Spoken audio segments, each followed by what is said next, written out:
હાલ શ્રાવણ માસ આવી રહ્યો છે ત્યારે સાતમ આઠમ નોમનો મેળો છે જે જામનગર મહાનગરપાલિકા દ્વારા યોજવામાં આવે છે।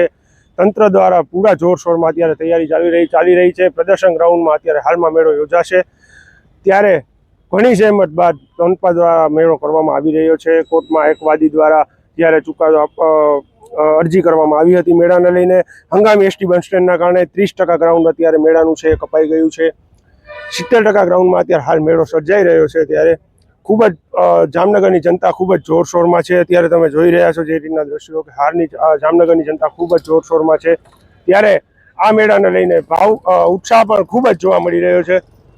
એટલા માટે અત્યારે હાલ ખૂબ જ ઉત્સાહ જોવા મળી રહ્યો છે પબ્લિકમાં પણ।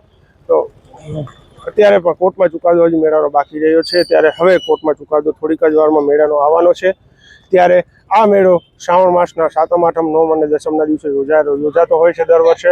એટલા માટે ખૂબ જ ભાવિ ભક્તો પણ અહીંયા આવતા હોય છે। જ્યારે શ્રાવણ માસ નિમિત્તે આ મેળો યોજાય છે ત્યારે ઘણી જહેમત બાદ મનપા દ્વારા આ મેળો કરવામાં આવી રહ્યો છે।